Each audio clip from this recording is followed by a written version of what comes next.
Hello, আজকে আমরা oogenesis পড়তে শুরু করছি। এর আগে আমরা স্পন্ডোজেনেসিস পড়েছিলাম, আজকে ওজেনেসিস পড়ছি।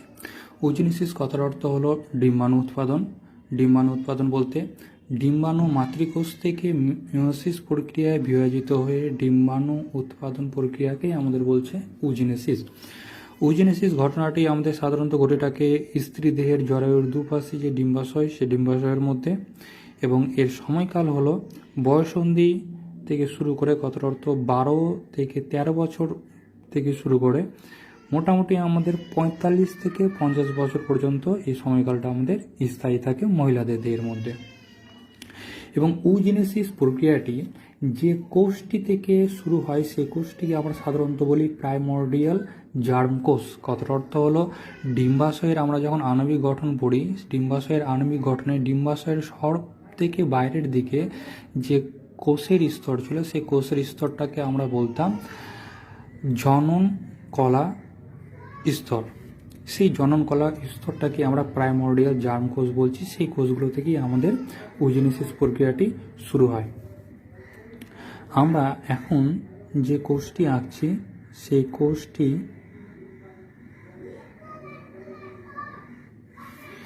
সাধারণত আমরা বলবো প্রাইমর্ডিয়াল জার্ম কোষ। এই কোষটি আমাদের ডিপ্লয়েড, তাই জন্য মিডলে আমরা 2n লিখলাম। এই কোষটির নাম হচ্ছে প্রাইমর্ডিয়াল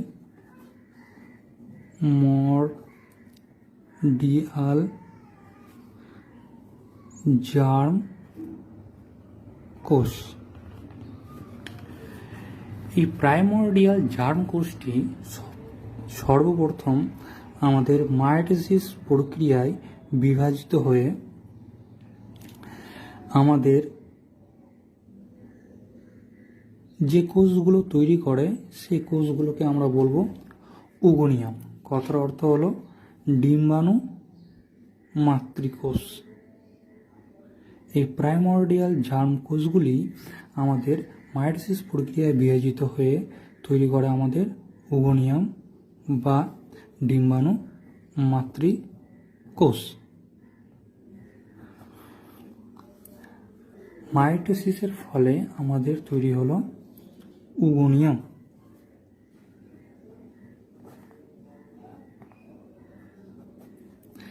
এই ওগোনিয়াম কোষগুলি আবার আমাদের মায়োসিস প্রক্রিয়ায় বিভাজিত হয়ে ওগোনিয়াম কোষের সংখ্যা বৃদ্ধি করে।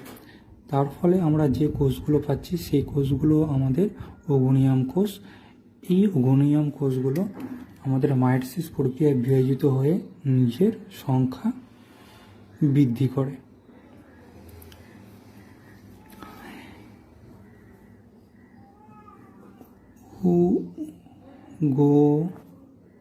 ওগোনিয়াম কোষ এরা নিজের সংখ্যা বৃদ্ধি করে মায়োসিস কোষ বিভাজনের দ্বারা।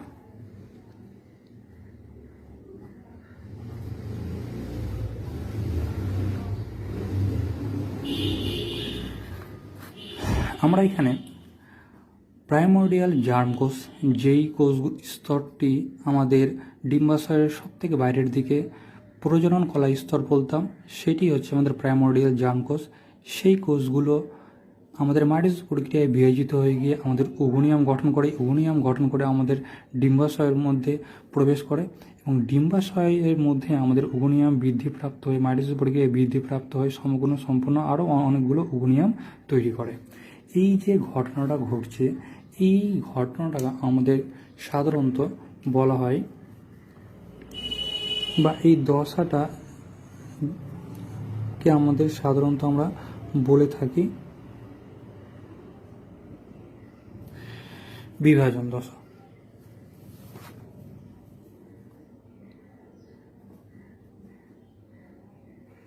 বিভাজন দশা।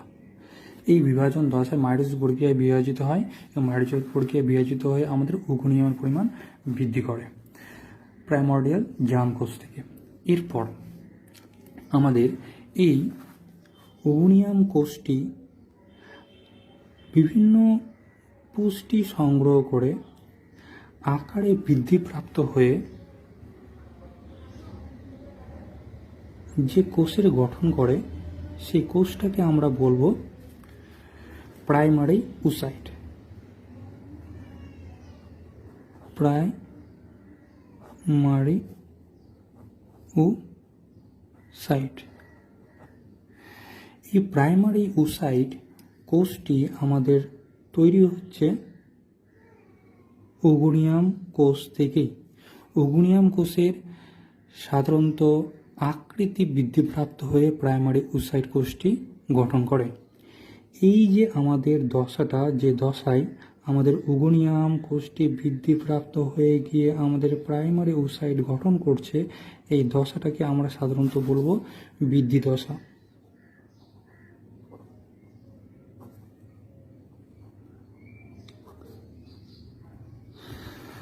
আমাদের এই বৃদ্ধি দশাটা আমাদের দীর্ঘস্থায়ী। কথার অর্থ হলো আমাদের এই ওজেনেসিস প্রক্রিয়াটি শুরু হয় ভ্রূণ অবস্থা থেকে।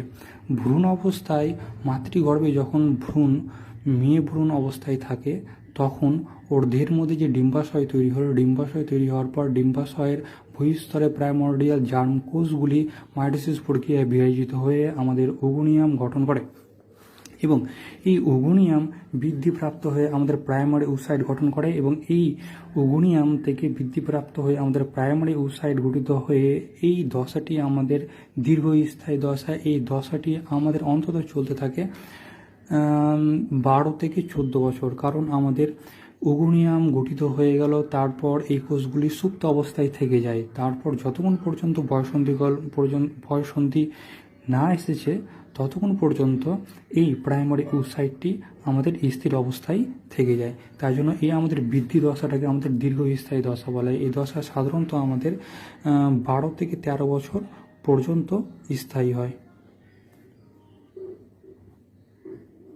মানে ভ্রূণ অবস্থায় আমাদের সৃষ্টি হলো এতগুলো অংশ ওগুনিয়াম এবং প্রাইমারি উসাইট পর্যন্ত আমাদের স্থির থেকে যায় বয়সন্ধিকাল পর্যন্ত। বয়সন্ধিকাল আসার পর আমাদের দেহের মধ্যে বিভিন্ন যৌন হরমোন গুলি ক্ষরিত হয় এবং যৌন হরমোনগুলি ক্ষরিত হয়ে আমাদের জনন গ্রন্থির উপরে এসে পড়ে এবং আমাদের ডিম্বাশয়ের উপরে এসে পড়ে। তারপর আমাদের এই প্রাইমারি উসাইটটি মিওসিস বিভাজনে বিভাজিত হতে শুরু করে এবং তারপর আমাদের উসাইট, কথার অর্থ হলো ডিম্বাণু উৎপাদন করে। এই প্রাইমারি উসাইটের মধ্যে প্রথম আমাদের মিওসিস কোষ বিভাজন দেখতে পাবো এবং এই মিওসিস কোষ বিভাজনটি আমাদের বয়সন্ধিকালের পর, কথার অর্থ হলো 12 বা 13 বছরের পর আমরা দেখতে পাবো।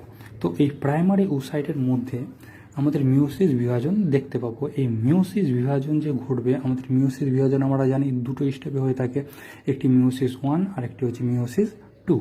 তো এখানেও ঠিক ওইরকমভাবে মিওসিস 1 হয় প্রথমে, তারপরে মিওসিস 2 হবে। এই যে প্রাইমারি উসাইট, এর মধ্যে প্রথম যখন আমাদের মিওসিস কোষ বিভাজনটি হবে তখন আমাদের এই কোষটি বিভাজিত হবে। কোষটি বিভাজিত হলে আমরা দেখি একটি কোষ যখন বিভাজিত হয় প্রথমে নিউক্লিয়াস বিভাজিত হয় এবং তারপর সাইটোপ্লাজম বিভাজিত হয়। তো এইখানে যে কোষটি আছে সেই কোষটি যখন বিভাজিত হবে প্রথমে নিউক্লিয়াসটি বিভাজিত হয়। নিউক্লিয়াস বিভাজিত হলে আমাদের যেহেতু এটা মিওসিস বিভাজন আমরা এখানে লিখে দেব মিওসিস বিভাজনের প্রথম দশা, তার জন্য মিওসিস 1। যেহেতু আমাদের এটা মিওসিস বিভাজন, তাই জন্য এইখানে যে আমাদের ক্রোমোজোমগুলো হাফ ভাগে বিভক্ত হয়ে যাবে। এখানে 2n আছে, তো আমাদের এখানে তৈরি হবে n। এরপর আমাদের বাকি থাকলো সাইটোপ্লাজম। n সমানভাবে নিউক্লিয়াস বিভাজিত হয়ে গেল। এরপর বাকি থাকলো সাইটোপ্লাজম। এইখানে আমাদের সাইটোপ্লাজমটা সমানভাবে বিভক্ত হওয়ার কথা, অর্ধেক সাইটোপ্লাজম এর মধ্যে, অর্ধেক সাইটোপ্লাজম এর মধ্যে। কিন্তু আসলে আমাদের এখানে সাইটোপ্লাজম সমানভাবে বিভাজিত হবে না। কারণ কথার অর্থ হলো একটি ভ্রূণ আমাদের তৈরি হয় ডিম্বাশয়টি রূপান্তরিত হয়ে। কথার অর্থ হলো একটি শুক্রাণু একটি ডিম্বাণুর মধ্যে প্রবেশ করে এবং সেই ডিম্বাণুটি আমাদের ভ্রূণে রূপান্তরিত হয়। এইবার ভ্রূণে রূপান্তরিত হওয়ার জন্য ডিম্বাণুর মধ্যে যথেষ্ট পরিমাণ সাইটোপ্লাজম দরকার বিভিন্ন কার্যকলাপ করার জন্য। তাই জন্য এইখানে এই যে আমাদের কোষটি, এই কোষটি নিউক্লিয়াস সমানভাবে বিভাজিত হবে, কিন্তু এর সাইটোপ্লাজম সমানভাবে বিভাজিত হবে না। কারণ এইখানে যদি সাইটোপ্লাজম সমানভাবে বিভাজিত হয়ে যায়, তারপর এরা যখন ডিম্বাণুতে পরিণত হবে, তারপর এই ডিম্বাণুটাকে যদি কোনো শুক্রাণু প্রবেশ করে, তখন ওই শুক্রাণু প্রবেশ করার পর এই জায়গাটাকে আমাদের ভ্রূণে পরিণত করার জন্য যথেষ্ট সাইটোপ্লাজম পাবে না। তাই জন্য এখানে কি হয়, এখানে এর সাইটোপ্লাজমটা সমানভাবে যদি বিভাজিত হয়, তাহলে দুটোর মধ্যে কেউ জায়গোট গঠন করতে পারবে না। তাই জন্য কি হয়, একজন নিজের সাইটোপ্লাজম পুরোটাই অন্যজনকে দান করে দেয়।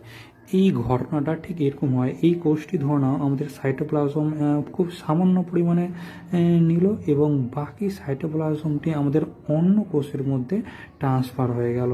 তার ফলে কী হলো, একটি কোষ আমাদের আকারে খুব ছোট আর অন্য কোষটি আমাদের আকারে বৃহদাকার হলো। এখন যে কোষটি তৈরি হলো, এই কোষটিকে আমাদের বলবো সেকেন্ডারি উসাইট। Secondary oocyte. এবং এই যে আমাদের কোষটি গঠিত হলো, এই কোষটিকে আমরা বলবো পোলার বডি। পোলার বডি। এই ঘটনাটি আমাদের মিওসিস 1-এর মধ্যে হলো। মিওসিস 1-কে আমরা সাধারণত হ্রাস বিভাজন বলে থাকি। হ্রাস বিভাজন এই জন্যই বলে থাকি কারণ এই বিভাজনের সময় আমাদের ক্রোমোজোম সংখ্যা অর্ধেক হয়ে যায়, তাই জন্য এটাকে আমরা হ্রাস বিভাজন বলে থাকি। মিওসিস 1 এরপর হবে আমাদের মিওসিস 2। কিন্তু এখানে আমাদের একটা জিনিস আছে, সেই জিনিসটা মাথায় রাখবো। আমাদের এই যে সেকেন্ডারি ওসাইট তৈরি হলো, এই সেকেন্ডারি ওসাইটটাই কিন্তু আমাদের ডিম্বাশয় থেকে নিঃসৃত হয়ে যায়। আমরা যে পড়েছি যে ডিম্বাশয়ের মধ্যে থেকে ডিম্বাণু 14 দিনের মাথায় গ্রাফিয়ান ফলিকল বা পরিণত ডিম্বথলি থেকে নিঃসৃত হয়ে যায়। এই আমাদের সেকেন্ডারি ওসাইটটি নিঃসৃত হয়ে যায়। পরিণত ওসাইট কিন্তু আমাদের নিঃসৃত হয় না। ডিম্বাশয় থেকে যখন ডিম্বাণুটা নিঃসৃত হচ্ছে, সেই ডিম্বাণুটা হচ্ছে আমাদের এই সেকেন্ডারি ওসাইট। এই ডিম্বাণুটাই নিঃসৃত হচ্ছে, পরিণত ডিম্বাণু কিন্তু নিঃসৃত আমাদের হয় না। মানে কথার অর্থ হলো, আমাদের এই মিওসিস বিভাজনের একটা ধাপ হয়, একটা ধাপ হওয়ার পর যে আমাদের সেকেন্ডারি ওসাইট, সেই সেকেন্ডারি ওসাইটটা আমাদের ডিম্বাশয় থেকে নিঃসৃত হয়ে যায়। পরিণত ডিম্বাণু কিন্তু আমাদের নিঃসৃত হয় না। এরপর পরিণত ডিম্বাণু কখন হবে?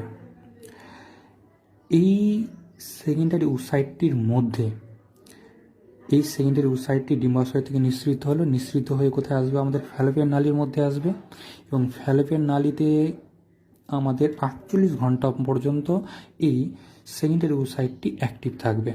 এবার এই সেকেন্ডারি ওসাইটের মধ্যে তখন যদি কোনো শুক্রাণু প্রবেশ করে, তাহলে এই সেকেন্ডারি ওসাইটটি আমাদের মিওসিস 2 ঘটবে এবং আমাদের পরিণত ডিম্বাণু তৈরি করবে। আর যদি এই সেকেন্ডারি ওসাইটের মধ্যে কোনো শুক্রাণু প্রবেশ না করে, তাহলে এই সেকেন্ডারি ওসাইটটি আমাদের নিষ্ক্রিয় হয়ে মারা যাবে এবং দেহের বাইরে বেরিয়ে আসবে। তো এই সেকেন্ডারি ওসাইটটিকে যদি কোনো শুক্রাণু নিষিদ্ধ না করে, তাহলে এই সেকেন্ডারি ওসাইটটি নিষ্ক্রিয় হয়ে যাবে এবং এর মধ্যে যদি শুক্রাণু প্রবেশ করে, তাহলেই আমরা কিন্তু দেখতে পাবো যে এর পরবর্তী যে বিভাজন মিওসিস 2 বিভাজন, সেই মিওসিস 2 বিভাজনের মধ্যে যাবে এবং তারপর আমাদের পরিণত ডিম্বাণু তৈরি হবে। তো এখন যে আমরা শুক্রাণুটা আঁকলাম, সেই শুক্রাণুটা এই গৌণ ওসাইটটাকে আমাদের ভেদ করে ওর ভিতরে যে নিউক্লিয়াস, সেই নিউক্লিয়াসটা এর মধ্যে প্রবেশ করাবে। এর মধ্যে শুক্রাণু নিউক্লিয়াসটি আসার পর, শুক্রাণু নিউক্লিয়াস আমাদের হ্যাপ্লয়েড নিউক্লিয়াস, শুক্রাণু নিউক্লিয়াসটি আসার পর, ঠিক আছে, এই সেকেন্ডারি ওসাইটটি কী হবে? আমাদের বিভাজিত হবে বলতে আমাদের এইখানে যে একটি নিউক্লিয়াস আছে, সেই নিউক্লিয়াসটা বিভাজিত হবে সেকেন্ডারি ওসাইটের। তারপর কী হবে? সাইটোপ্লাজমটি বিভাজিত হবে। তো আমরা এখন দেখব যে এই সেকেন্ডারি ওসাইটটি প্রথমে নিউক্লিয়াস বিভাজন হবে। নিউক্লিয়াস বিভাজন হলে ওর মধ্যে যে এন আছে, সেই এন এখানে একটা আসবে, এখানে একটা আসবে। আমাদের কোষ বিভাজনের সময় প্রথমে নিউক্লিয়াস বিভাজন হয়, নিউক্লিয়াস দুটি আলাদা হয়ে গেল, তারপর আমাদের সাইটোপ্লাজম বিভাজিত হবে। এবার সাইটোপ্লাজমও এখানে কী হবে, এখানে যতটা সাইটোপ্লাজম আছে সন ভাগে ভাগ হবে না, কারণ সন ভাগে যদি ভাগ হয়ে যায় তাহলে ওদের মধ্যে যে সাইটোপ্লাজম থাকবে সেই সাইটোপ্লাজমটা ভ্রূণ গঠন করার জন্য যথেষ্ট নয়। তাই জন্য একজনের মধ্যে খুবই কম সাইটোপ্লাজম যাবে আর একজনের মধ্যে দুজনের সাইটোপ্লাজম একসাথেই চলে আসবে, তাই জন্য আরেকজনের আকার কী হবে, বড় হবে। এবং এর সাইটোপ্লাজমে আমাদের শুক্রাণুর নিউক্লিয়াসটি আমাদের এখনও উপস্থিত থাকবে, এখনও মিলিত হবে না। যখন আমাদের এই যে তৈরি হলো, এই তৈরি হওয়া জিনিসটাকে আমরা বলবো পরিণত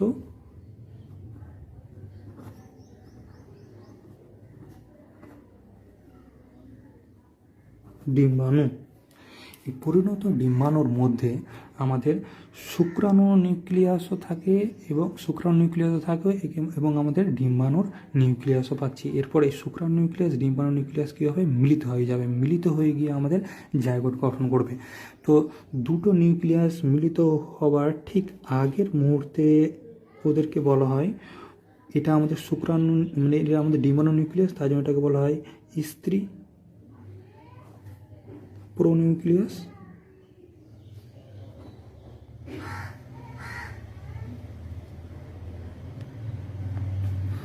এই নিউক্লিয়াসটা হচ্ছে আমাদের শুক্রাণু, তার জন্য এটাকে বলা হয় আমাদের পুং প্রো নিউক্লিয়াস। এরপর এই দুটি নিউক্লিয়াস সংযোজিত হয়ে গিয়ে আমাদের যেটা গঠন করবে সেটা হবে আমাদের জাইগোট।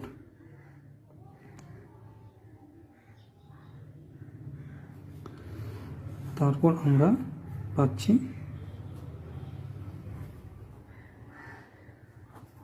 জাইগোট। এখানে আমরা দেখছি যে মিওসিস 1 প্রাইমারি ওসাইট প্রথমে মিওসিস 1 বিভাজিত হয়ে গিয়ে আমাদের ক্রোমোজোম সংখ্যা হাফ বিভাজিত হয়ে যাবে এবং সাইটোপ্লাজমটা একজনের মধ্যে খুব কম থাকবে, আরেকজনের মধ্যে বেশি আসবে। কারণ হলো এই সাইটোপ্লাজমটা বেশি থাকার জন্য এই কোষটি পরবর্তীতে আমাদের ভ্রূণে পরিণত হবে বা ভ্রূণে পরিণত হতে সাহায্য হবে। তো এখানে আমাদের একটি সেকেন্ডারি ওসাইট পেলাম এবং একটি পেলাম আমরা পোলার বডি। এবার সেকেন্ডারি ওসাইটটি আমাদের মিওসিস 1 হয়েছে, এখানে যেটা হবে সেটা হবে মিওসিস 2।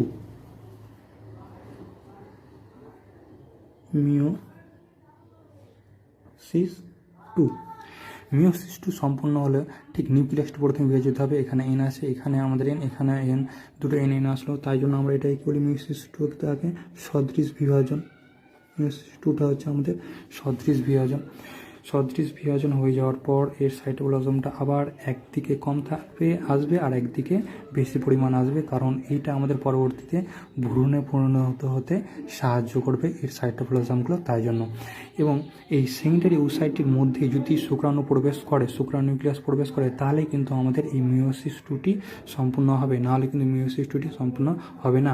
তো শুক্রাণু যদি প্রবেশ না করে তো এই সেকেন্ডারি ওসাইটটি আমাদের স্টপ থেকে যাবে। এই সেকেন্ডারি ওসাইটের মধ্যে আমাদের কোন দশায় সেকেন্ডারি ওসাইটে স্টপ থাকবে, তো আমাদের ধরো সেকেন্ডারি ওসাইট এটা আছে, এখানে মিওসিস 1 হচ্ছে, এটা মিওসিস 2।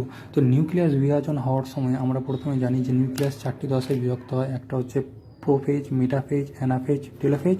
তো এখানটায় মিওসিস 1, এটা হচ্ছে মিওসিস 2। তো মিওসিস 2 যখন আমাদের নিউক্লিয়াস বিভাজিত হয় প্রথমে প্রোফেজ 2, মেটাফেজ 2 দশায় আমাদের এই সেকেন্ডারি ওসাইটটি স্টপ থাকে। এখানে আমরা লিখে দেবো যে সেকেন্ডারি ওসাইটটি স্টপ থাকে মেটাফেজ 2 দশায়। মেটাফেজ 2 দশায় সেকেন্ডারি ওসাইটটি আমাদের স্টপ থেকে যায়। যদি এর মধ্যে শুক্রাণু প্রবেশ করে এবং শুক্রাণু নিউক্লিয়াস প্রবেশ করে তারপরে মেটাফেজ 2টি সম্পন্ন হয়, তারপর অ্যানাফেজ 2, টেলোফেজ 2 সম্পন্ন হয়, তারপর কি আমাদের নিউক্লিয়াস দুটো ভাগে বিভক্ত হয়ে যায়, তারপর সাইটোপ্লাজমগুলো আমাদের দুই দিকে বিভক্ত হয়। এরপর এর মধ্যে আগে থেকে আমাদের পুং নিউক্লিয়াস থাকছে এবং স্ত্রী নিউক্লিয়াস দুটো মিলিত হয়ে আমাদের জাইগোট গঠন করে। তো এই জায়গাতে আমরা ডিম্বাণুটাকে বলবো পরিণত ডিম্বাণু। ঠিক একই রকমভাবে এই সাইডে আমরা যে পোলার বডি গঠন করেছিলাম সেই পোলার বডিগুলোর মধ্যেও আমাদের মিওসিস 2 দেখা দিবে এবং মিওসিস 2 দেখার জন্য আমাদের এখানে নিউক্লিয়াস সমানভাবে বিভাজিত হবে, এখানেও এন আসবে আর এখানেও এন আসবে, কিন্তু এদের মধ্যে সাইটোপ্লাজমের পরিমাণ খুবই সামান্য। ঠিক আছে, একদম সামান্য। এই সামান্য হওয়ার জন্য এরা হবে নিষ্ক্রিয়। তো তার ফলে দেখো এইখানে আমাদের 3টে কোষ পাচ্ছি, যে 3টে কোষ কিন্তু আমাদের নিষ্ক্রিয়, 3টি কোষই আমাদের নিষ্ক্রিয়। এটা হচ্ছে আমাদের নিষ্ক্রিয় পোলার বডি, এটা হচ্ছে আমাদের নিষ্ক্রিয় পোলার বডি।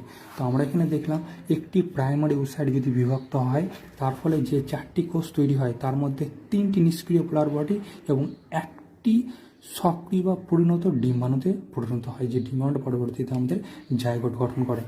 এই ঘটনাটা আমাদের যে দশার মধ্যে ঘটছে, এই ঘটনাটি আমাদের যে দশার মধ্যে ঘটছে সেই দশাটাকে সাধারণত আমরা বলে থাকি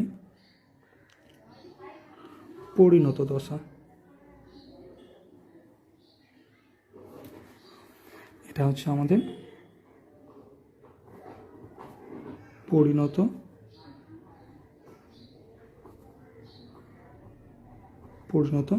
দশা। এটা হচ্ছে আমাদের পরিণত দশা। পরিণত দশার মধ্যে আমাদের মিওসিস বিভাজনটি সম্পন্ন হয়, আর মিওসিস বিভাজন সম্পন্ন হলে আমাদের পরিণত ডিম্বাণু এবং বাকি 3টি পোলার বডি পেলাম। তো আমাদের ঠিক এইভাবে ওজেনেসিস প্রক্রিয়াটি 3টি দশায় সম্পন্ন হচ্ছে। একটি হচ্ছে বিভাজন দশা, এই বিভাজন দশার মধ্যে মাইটোসিস বিভাজন হয় এবং ওগুনিয়ামের সংখ্যা বৃদ্ধিপ্রাপ্ত হয়। তারপর হচ্ছে আমাদের বৃদ্ধি দশায় ওগুনিয়াম বৃদ্ধিপ্রাপ্ত হয়ে প্রাইমারি ওসাইট গঠন করে এবং প্রাইমারি ওসাইট থেকে মিওসিস প্রক্রিয়া, এই যে বিভাজন, সেই মিওসিস প্রক্রিয়া বিভাজন হয় আমাদের পরিণত দশার মধ্যে। পরিণত দশার মধ্যে শুধু আমরা এখানে একটা জিনিস ভালো করে মাথায় রাখবো যে মিওসিস 1, মিওসিস 2। মিওসিস 1 হচ্ছে হ্রাস বিভাজন, মিওসিস 2 হচ্ছে সমাবিভাজন। এখানে আমাদের মিওসিস 1-এর মধ্যে নিউক্লিয়াস হাফ ভাগে ভাগ হয়ে গেল, কিন্তু সাইটোপ্লাজম সমান ভাগে ভাগ হলো না। কারণ সাইটোপ্লাজম যদি সমান ভাগে ভাগ হয়ে যায় তাহলে এই যে ডিম্বাণুগুলি যখন আমাদের জাইগোট গঠন করবে, সেই জাইগোট গঠন করার পর যখন ভ্রূণ তৈরি হবে তার জন্য যথেষ্ট সাইটোপ্লাজম এটি নয়। তাই জন্য সাইটোপ্লাজম একজন পুরোটি অন্যজনকে দিয়ে দেয়, তাই জন্য আমাদের একজনের সাইটোপ্লাজম পরিমাণ বেশি থাকে, তাই জন্য সেকেন্ডারি ওসাইটটি আমাদের আকারে বড় হয় আর প্রথম পোলার বডি আকারে খুবই ছোট হয়। ঠিক তারপর আমাদের সেকেন্ডারি ওসাইট আমাদের স্টপ অবস্থায় থাকে মেটাফেজ 2 দশায়। এর মধ্যে শুক্রাণু প্রবেশ করলে শুক্রাণু নিউক্লিয়াস আসলে তারপর সেকেন্ডারি ওসাইটটি মেটাফেজ 2 দশাটি সম্পূর্ণ করে এবং এর মধ্যে দুটো নিউক্লিয়াস আসে এবং দুটি নিউক্লিয়াস সমানভাগে বিভক্ত হয়। একটি নিউক্লিয়াসের মধ্যে সাইটোপ্লাজম থাকে না বা ওর সাইটোপ্লাজমটা অন্য আমাদের কোষটাকে দিয়ে দেয়, তার ফলে আমাদের একটি কোষের মধ্যে যথেষ্ট সাইটোপ্লাজম যুক্ত হ্যাপ্লয়েড আমাদের পরিণত ডিম্বাণু তৈরি হয় এবং ওর মধ্যে আমাদের নিউক্লিয়াস থাকে, সেটি আমাদের যুক্ত হয়ে যায়, যুক্ত হয়ে আমাদের জাইগোট গঠন করে। আর বাকি যে 3টি তৈরি হয় সেটা হচ্ছে 3টি আমাদের নিষ্ক্রিয় পোলার বডি। এই জন্য আমরা সাধারণত বলে থাকি যে ওজেনেসিস প্রক্রিয়ায় আমাদের একটি সম্পূর্ণ হলে একটি অ্যাক্টিভ পরিণত ডিম্বাণু আর বাকি 3টি হচ্ছে আমাদের নিষ্ক্রিয় পোলার বডি গঠিত হয়। তো এটি হচ্ছে আমাদের ওজেনেসিস প্রক্রিয়া। ওজেনেসিস প্রক্রিয়াটি আমাদের ঠিক এরকম জায়গাতে একটু ডিফিকাল্ট, এই জায়গাটা আমরা একটু ভালো করে সবাই লক্ষ্য করব পড়ার সময়। বইয়ের মধ্যে এটা ভালো করে দেওয়া আছে, আমরা ঠিকঠাকভাবে স্টাডি করলেই এটা আমাদের ভালোভাবে মনে থাকবে এবং আমরা এখান থেকে বিভিন্ন রকমের শর্ট কোশ্চেন, যে শর্ট কোশ্চেনগুলো আমরা একটু বুঝতে গেলেই ঠিকঠাকভাবে পেরে যাব। তো আজকের জন্য আমাদের এতটুকুই। এটা হচ্ছে আমাদের ওজেনেসিস।